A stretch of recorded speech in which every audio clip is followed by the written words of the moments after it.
శ్రీ గురుభ్యో నమ. శ్రీ మహాగణాధిపతయ నమ. శ్రీ సరస్వతి నమ. భక్తులరా, వాల్మీకి మహర్షి రచించిన శ్రీమద్ రామాయణం యథాతథంగా చెప్పుకున్నాం. ప్రతి శ్లోకం దాని అర్థం. ఇందులో భాగంగా నిన్నటి వరకు మనం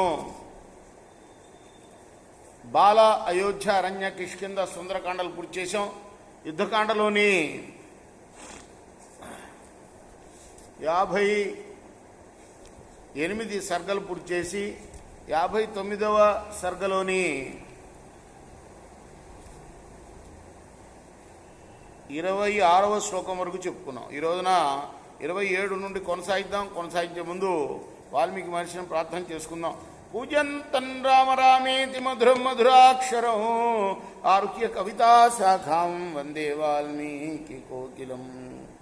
ఆదిత్య ఇవ దుష్ప్రేక్షో రశ్మి బిర్భాతి రవణః నవ్యక్తన్ లక్ష్యతే యస్య రూపం తేజః సమావృతం. సూర్యుళ్లాగా ఆ రావణుడు చూడటానికి శక్యం కాకుండా ఉన్నాడు. చుట్టూ తేజస్సుతో నిండిన ఇతని రూపం స్పష్టంగా కనపట్టం లేదు అంటున్నాడు రామచంద్రుడు విభీషణుడితో. దేవదానవ వీరాణం వపుర్నైవం విధం భవేత్ వపుర్నైవం విధం భవేత్ యాదృశం రాక్షసేంద్రస్య వపురే తద్విరాజతే. దేవతల యొక్క, దానవుల యొక్క శరీరాలు కూడా ఇతడు శరీరం ప్రకాశిస్తున్నట్లుగా ప్రకాశించట్లేదయ్యా విభీషణ. అంత గొప్ప తేజస్సు ఉంది ఇతనిలో. సర్వే పర్వత సంకాశ, సర్వే పర్వత యోధిన, సర్వే దీప్త యుద్ధధర యోధాశ్చాస్య మహాత్మన. అంతేకాదు ఇతని యోధులందరూ కూడా పర్వతాల్లాగా ఉన్నారు.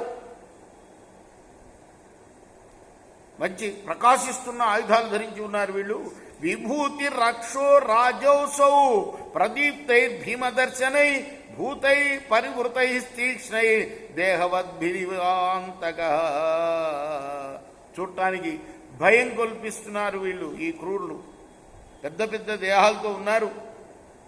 ఈ రాక్షసరాజు అయితే, రావణాసురుడైతే సాక్షాత్తు యముళ్లాగా ఉన్నాడు. దిష్ట్యాయ మధ్య పాపాత్మ మమ దృష్టి పతంగత అద్య క్రోధం విముక్షామి సీతాహరణ సంభవం.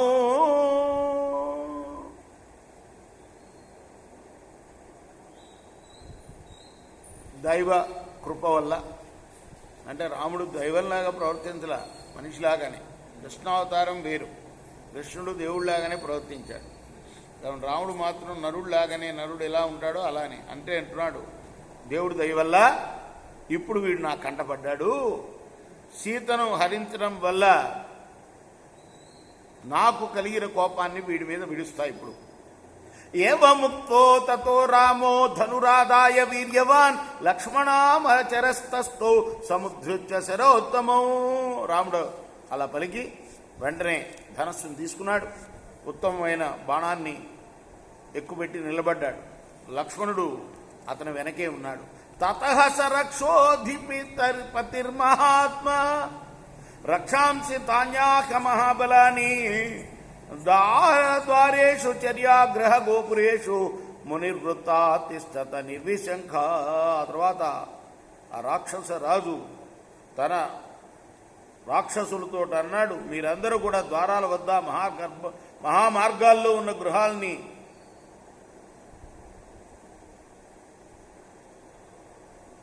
గృహాల గోపురాల్లో ఏ భయం లేకుండా సుఖంగా ఉండండి అన్నాడు.